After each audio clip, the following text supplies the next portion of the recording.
Graça e paz, Deus abençoe a todos. Estamos de volta com as leituras dominicais e o texto, um dos textos apresentados, um dos textos sugeridos para esses dias, principalmente aí os domingos, nesse período aí da chamada Quaresma, é o Evangelho de João, no seu terceiro capítulo, os 17 primeiros versículos.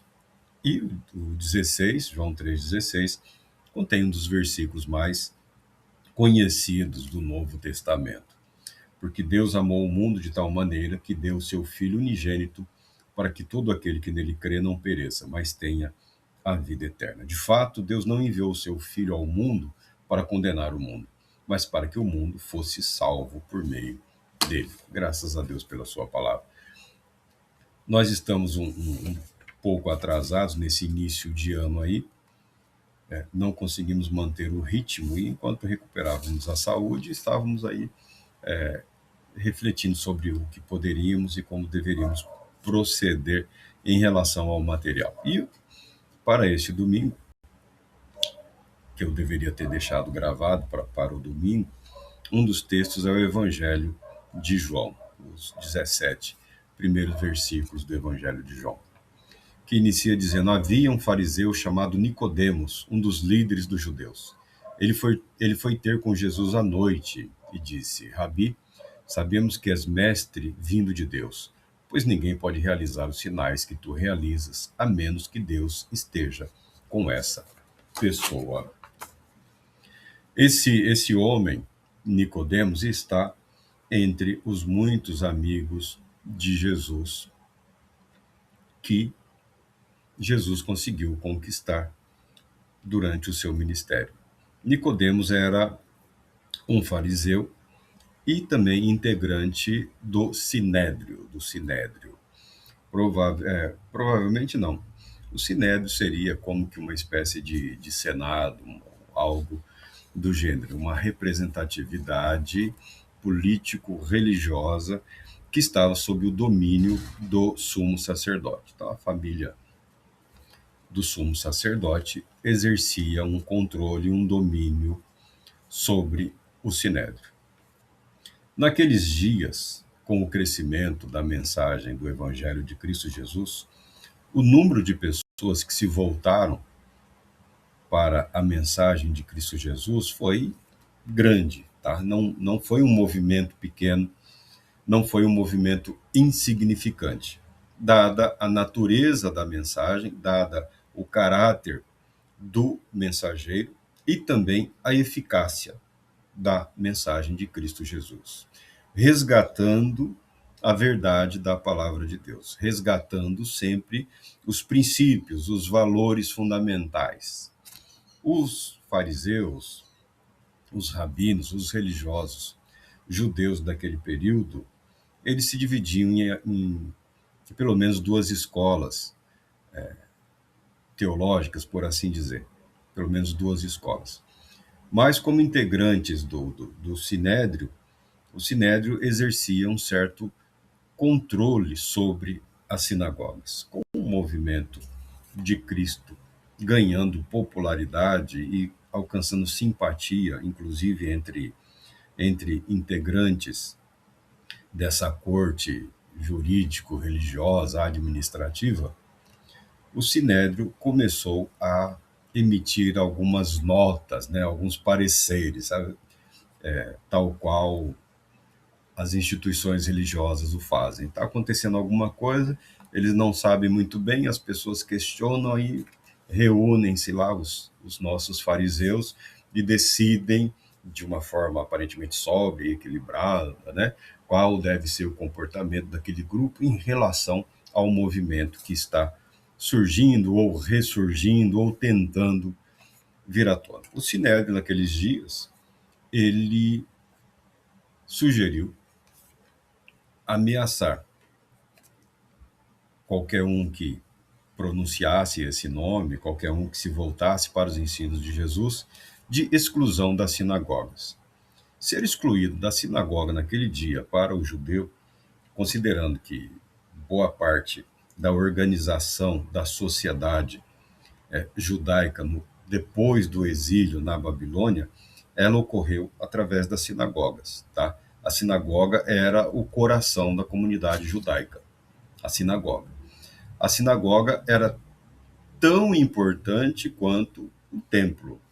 É como se a sinagoga fosse uma espécie de extensão do templo. A vida na sinagoga envolvia todos os aspectos da vida do judeu: a formação, o culto, o ensino, a adoração.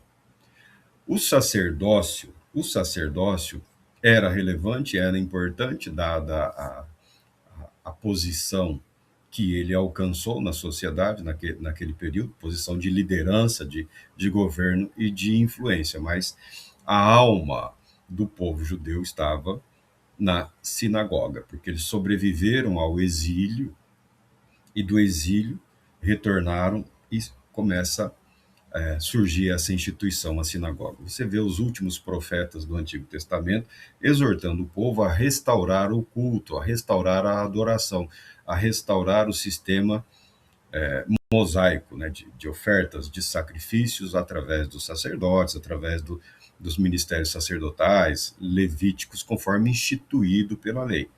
Porque o povo passou a ver com uma certa reserva, a atuação do sacerdócio. Por quê? Porque o sacerdócio fracassou, o sacerdócio falhou.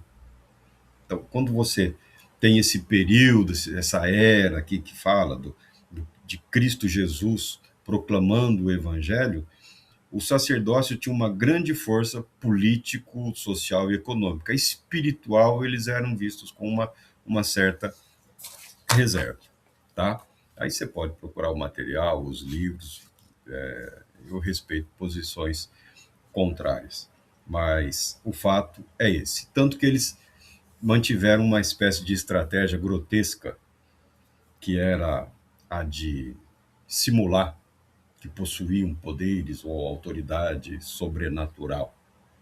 Era comum entre alguns grupos religiosos daquele período essa insinuação de que eles tinham algum poder, alguma autoridade espiritual, que poderiam, se quisessem, fazer o que bem entendesse, porque tinham domínio de segredos, de informações ocultas, verdades que somente os iniciados poderiam alcançar. Criaram essa sombra para tentar maquiar o óbvio desgaste espiritual da instituição sacerdotal. Então, os rabinos eram mais próximos ao povo. Os rabinos, com a formação farisaica, eram muito mais próximos à população naquele período. E eles estavam permeados na sociedade como um todo. Nicodemos, a fim de burlar aí o mau humor das lideranças político-religiosas, decidiu visitar Jesus à noite. A noite para o judeu é o dia seguinte. O sol se põe, passa aproximadamente 1 hora, já é o dia seguinte. A noite é para dormir, a noite é para repousar, a noite é para descansar. Obviamente, o nosso amigo aqui, Nicodemos, quis evitar constrangimentos para si. É claro que todo mundo que quis viu e ficou sabendo, né? Nicodemos foi procurar Jesus. Por que Nicodemos foi procurar Jesus? Nicodemos está entre os muitos religiosos daqueles dias que vivia essa espécie de exaustão no tocante a uma interminável interpretação das leis e das regras e a manipulação da verdade. Estava cansado e queria fazer alguns questionamentos a Cristo Jesus. Ele se aproxima de Jesus, chama Jesus de mestre, faz um elogio, reconhece como um mensageiro de Deus. Pelo vocabulário descrito, Nicodemos está reconhecendo Jesus não necessariamente como um Cristo, mas como um mestre, como um profeta. Então ele usa essa linguagem educada e referente para apresentar-se diante de Cristo Jesus. Isso é um padrão social, cultural daquela época. Rabi, sabemos que és mestre vindo de Deus, pois ninguém é capaz de realizar os sinais que você realiza, a menos que Deus esteja com essa pessoa. Esse reconhecimento. Qual o nível de reconhecimento que Nicodemos está propondo é algo que o texto vai desenvolvendo. Jesus, ao ouvir Nicodemos, respondeu. Aqui nessa versão que eu tenho, responde: digo-lhe a verdade. Quem não nascer de novo não pode ver o reino de Deus. O verso 3. A isso Jesus respondeu: em verdade, te digo que se alguém não nascer de novo, não pode ver o reino de Deus. Jesus já antecipa o questionamento de Nicodemos. Nicodemos queria saber sobre o reino de Deus, o reino prometido através dos profetas. Queria saber a natureza desse reino, queria saber qual o caráter e quando esse reino se instalaria. Tá? Nicodemos foi com essa intenção, pensando sempre em termos de reino de Deus na terra. Tal qual alguns religiosos de hoje, alguns cristãos de hoje, os judeus pensavam em reino de Deus na terra, mas Deus reinando através deles, tá? Tem vários cristãos, tem algumas linhas de pensamentos, algumas denominações inteiras, a maior delas é a Igreja Católica, né, o catolicismo romano, algumas igrejas históricas ou protestantes também partilham do mesmo pensamento. Toda vez que eles falam do reino de Deus ou do reino de Cristo Jesus, não é Cristo reinando diretamente sobre a humanidade, tá? Eles se, se voluntariam para governarem a humanidade em nome de Cristo Jesus. Então eles sempre pensam em termos de reino de Cristo, através da igreja. E quando fala através da igreja, não pensa que eu ou você estamos incluídos nesse pensamento. Quando eles falam através da igreja, através dos representantes das instituições, dos sacerdotes, dos ministros, é só eles, tá? Para várias igrejas, várias instituições cristãs, igreja é um termo limitado aos ministros, aos oficiantes dessa instituição, ideia com a qual nós não conseguimos pactuar. Então, isso tudo está sendo levado a Cristo Jesus. Essa ânsia, essa angústia do religioso, do político, do homem. Tá? Não adianta você pensar só o fariseu. É um homem aqui. Ele tem uma história, tem uma família, ele tem uma identidade social, religiosa, econômica. Há uma complexidade sendo apresentada diante de Cristo Jesus. Alguns hoje querem apresentar um evangelho maquiado de espiritualidade, mas que, na verdade, foge à realidade, foge ao contexto histórico, social, econômico, político, às identidades religiosas construídas através dos anos. Não tem como. Não tem como você negar a realidade, não tem como você tratar do indivíduo como se estivesse tratando única e exclusivamente lá do espírito humano. Há todo um contexto, há toda uma carga histórica que nós trazemos conosco. Há uma série de inquietações que estão sempre vivas na nossa mente, como um vulcão prestes a entrar em erupção. Acreditamos na vida eterna, acreditamos no poder de Deus, acreditamos no Evangelho. Mas quando vemos a angustiante situação econômica, política, somos tomados por alguma inquietação, por alguma aflição. Meu Deus, será que de fato as coisas têm que ser assim? Será que de fato precisam ocorrer desta maneira?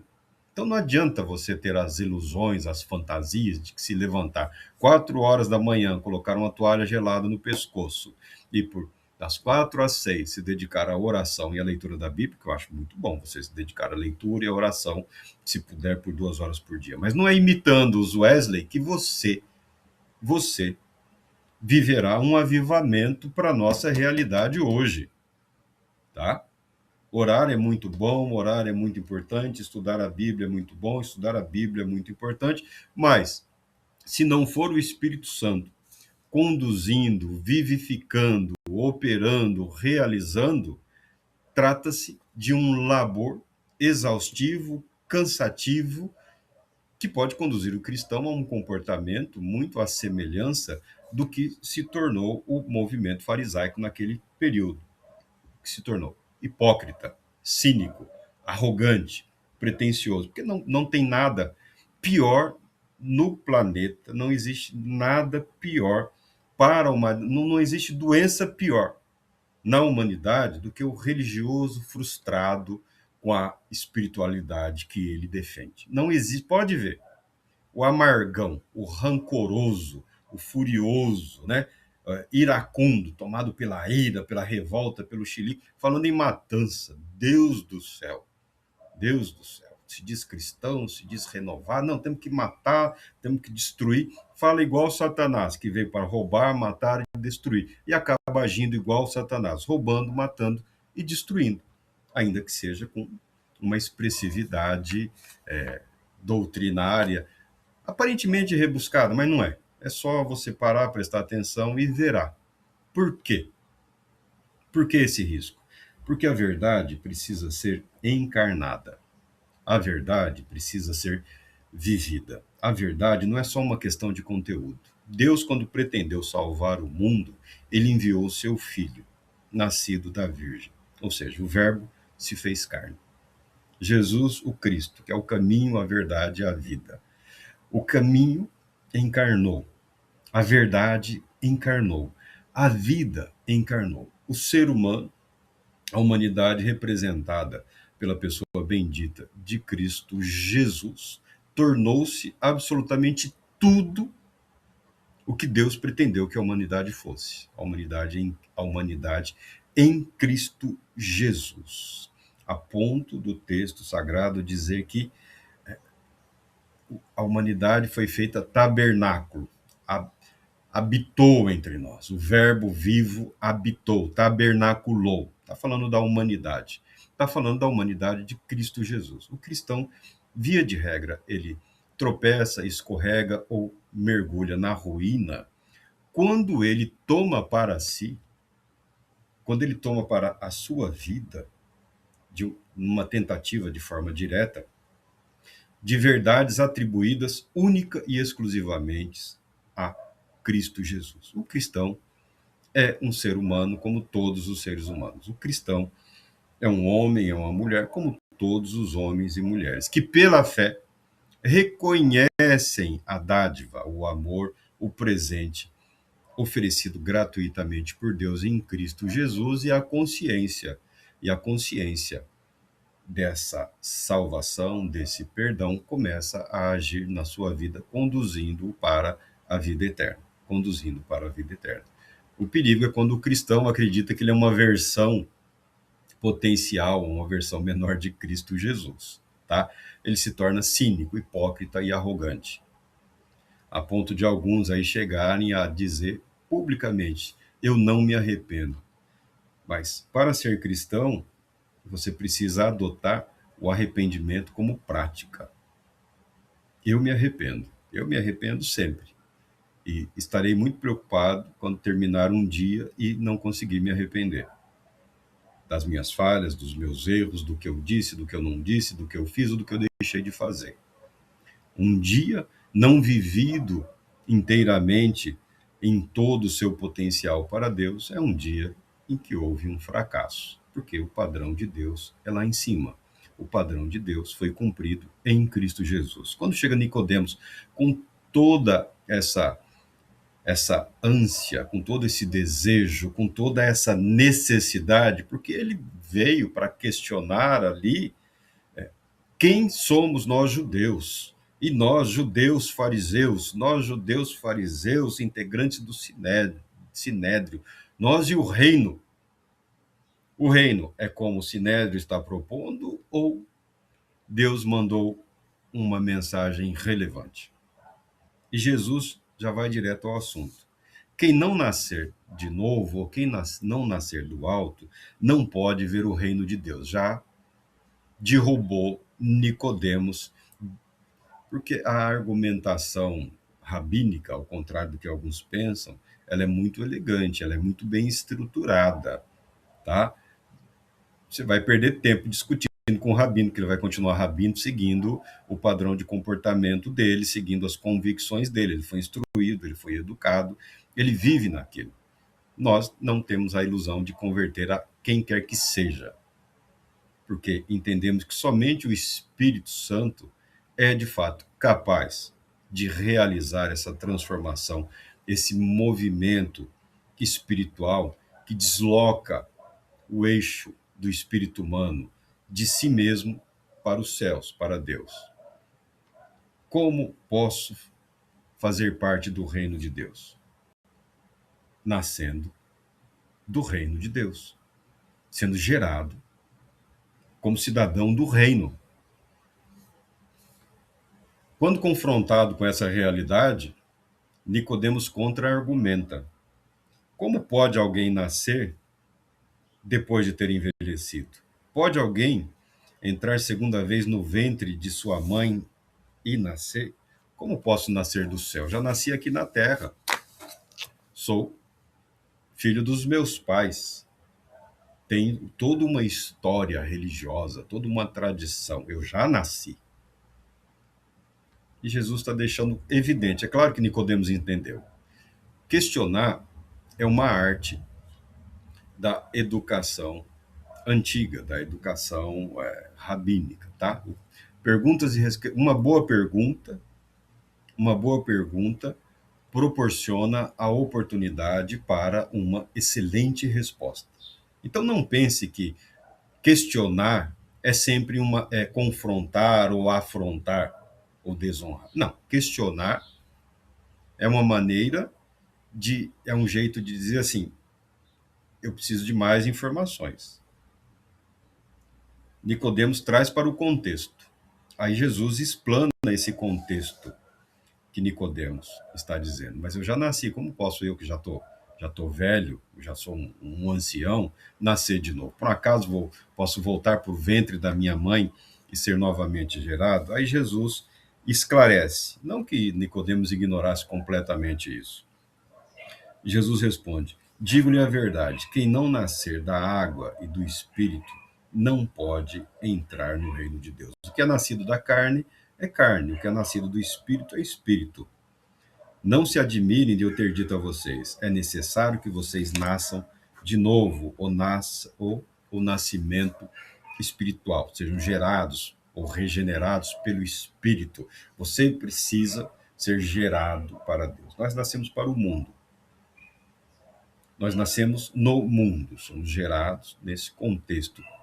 Viemos à vida nesse contexto de mundo. É a nossa realidade. E o mundo é a nossa limitação. O reino de Deus é de uma natureza compatível para aqueles que podem contemplar a glória, a presença de Deus. O ser humano diretamente não o pode. A Bíblia declara que carne e sangue, ou seja, a humanidade, não são compatíveis com a glória eterna. A carne e sangue, a nossa natureza, não é compatível com a eternidade. Precisa ser mudada, precisa ser transformada. E Jesus apresenta isso não como um desenvolvimento espiritual, um crescimento espiritual. Ele apresenta isso como um nascimento. Como eu posso herdar o reino de Deus? Como eu posso fazer parte do reino de Deus? O reino de Deus é para aqueles que nele foram gerados. E Jesus diz para Nicodemos: não fique incomodado e não fique assustado. É necessário nascer de novo, é necessário ser regenerado, nascer do alto, nascer do Espírito, receber a vivificação do Espírito. Aí Nicodemos fica. Não que ele fosse um ignorante, ele tinha conhecimento de todas as profecias. Jesus as está contextualizando. Você que é parte de um movimento específico aí, você pensa na pessoa bendita do Espírito Santo em termos de capacitação, doação de poder, tá bom? Essa é uma versão muito pequena da pessoa do Espírito Santo, né? Os semipoderosos aí, né? A turma aí que parece mais discípulos aí do pessoal da magia do que discípulos de Cristo Jesus. A atuação do Espírito Santo, que eu gosto de referir-me ao Espírito Santo como Espírito de vida e ressurreição, porque é esse o propósito, vida e ressurreição, espiritualmente afastados de Deus pelo pecado, separados de Deus pelo pecado, como que mortos, por não podermos contemplar diretamente a glória do Eterno. Pelo Espírito Santo, essa morte é retirada. O ser humano é como que ressuscitado para ser aquilo que Deus sempre pretendeu que ele fosse, algo plenamente realizado em Cristo Jesus, por Cristo Jesus, através de Cristo Jesus. E nós participamos disso pela fé. Pela fé. Tudo que diz respeito à vida em Cristo Jesus é uma resposta de fé. Fé, eu uso a palavra disposição mental consciente. Aí você pega o dicionário e essas palavras desmoronam, mas na minha cabeça faz com pleno sentido, pleno disposição mental consciente. Todas essas palavras dizem respeito a habilidades, poderes e capacidades do espírito humano. Está gravado no espírito humano, essa disposição mental consciente para crer, para aceitar, para viver. Pela fé, nós nos submetemos a essa verdade e o Espírito de Deus nos regenera, ou nos conduz a esse processo de regeneração, que aí alguns vão chamar de salvação, outros de santificação, justificação. Tem uma dúzia de palavras ou de verbos teológicos aí, cada qual repleto de significado, mas significa nascer para Deus, ser gerado para Deus. E Jesus explica: o vento sopra onde quer, e ouves a sua voz, mas não sabes de onde vem nem para onde vai. E assim é todo aquele que é nascido do Espírito. O que Jesus está dizendo com isso daqui? O óbvio, o ser humano não tem controle, não tem domínio sobre esse evento. É dom de Deus. Por isso os evangelhos ensinam. Por isso o apóstolo Paulo, lá, o grande apóstolo Paulo, nos ensina: pela graça sois salvos mediante a fé. Isto não vem de vós, isso não vem de vocês, é dom de Deus. Pela graça sois salvos mediante a fé. Tá?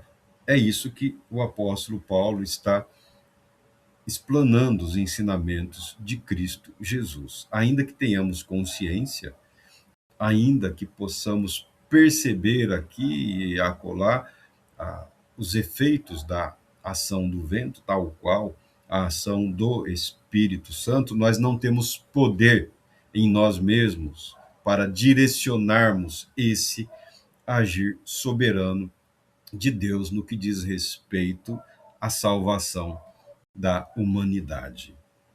O ser humano é sempre apresentado na Escritura como propenso ao fracasso. O ser humano e as instituições humanas. Eu não sou anti-instituição, muito pelo contrário. As instituições precisam ser defendidas, precisam ser protegidas, mas conforme proposto por Cristo Jesus. Não é questão de você fazer um estatuto com centenas, eu peguei alguns regimentos, alguns estatutos de igreja, já estão indo para centenas de páginas, explicando, reexplicando, retraduzindo. É interessante para quem quiser estudar, para o jovem aprender. Agora, a verdade precisa ser encarnada, precisa ser vivida. Não é uma questão de eloquência, não é uma questão de retórica melhor. É do agir soberano de Deus, do agir sobrenatural de Deus através do seu Espírito, renovando mentes e corações, transformando vidas. Nicodemos questiona: tal qual a semelhança dos dias atuais, em que as pessoas estão doentes pelo método, né, o, o escapismo da mente humana é elaborar um método infalível e eficaz para garantir que isto, aquilo outro aconteçam naqueles dias também. As pessoas eram cheias de métodos, havia uma série de modelos, uma série de propostas. Algumas foram desenvolvidas através dos tempos e chegaram até hoje. Nenhum dos métodos, nenhum dos modelos, nenhuma das propostas espirituais dos judeus naqueles dias sobreviveu à destruição do templo ou à destruição de Israel, tá bom? Os métodos, os modelos, as propostas socioeconômicas, culturais, políticas, de espiritualidade não foram capazes de impedir a ruína do templo, a ruína da nação, tá? Porque Jesus já havia dito, e quem quis ouviu e entendeu e se submeteu à verdade, permitindo que a verdade tome conta da sua própria vida, do seu coração. Se existe uma pessoa que nós podemos influenciar positivamente a ponto de facilitar o desenvolvimento, o progresso da salvação desse indivíduo, essa pessoa somos o eu, somos nós, tá? Não adianta, não adianta, não adianta tentar imaginar que é possível ao ser humano ir além. O Espírito Santo é a única pessoa capaz de atuar na vida do outro, do outro, do outro e também nas nossas vidas. A nossa relação com ele deve ser de submissão e obediência. Nicodemos questiona como isso ou como essas coisas podem acontecer. Aí Jesus responde: se você que é mestre e não sabe, aqui no 9, né? No 10, tu és mestre em Israel e não compreendes estas coisas? No 11, em verdade vos digo. Esse é o pronunciamento profético de Jesus Cristo, tá? Jesus usa essa expressão, em verdade. É a duplicação, a repetição, essa ênfase na palavra. Verdadeiramente é assim e é o que eu estou dizendo. Então, de uma forma mais elegante, em verdade vos digo.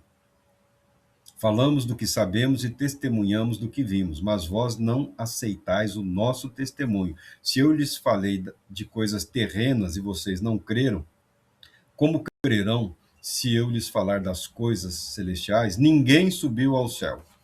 Ninguém subiu ao céu, senão aquele que desceu do céu, o Filho do Homem. Assim como Moisés levantou a serpente no deserto, também é necessário que o Filho do Homem seja levantado, para que todo aquele que nele crê tenha a vida eterna. Porque Deus amou o mundo de tal maneira que deu seu Filho unigênito para que todo aquele que nele crê não pereça, mas tenha a vida eterna. Jesus nunca se omitiu. Em nenhum momento da sua vida, em nenhum momento desse período em que ele caminhou entre os homens, ele se omitiu ou ele se ocultou, tá? A verdade, por ser ele a máxima expressão da verdade, da vontade de Deus para a humanidade, ele apresenta o plano e o propósito de Deus para a humanidade, incluindo aqui os fariseus, incluindo aqui o sinédrio, incluindo aqui os judeus. Mas a mensagem é para toda a humanidade. E essas palavras na cabeça de um líder religioso, na mente de alguém que tem uma compreensão histórica do propósito de Deus para a nação de Israel, é algo que convida ao arrependimento. Mas, para a humanidade como um todo, ele deixa claro qual é o propósito de Deus. Porque Deus enviou Cristo Jesus ao mundo para salvar o mundo. E nós glorificamos a Deus pela sua infinita bondade, misericórdia, graça e poder. Porque Deus nos amou. Deus Todo-Poderoso.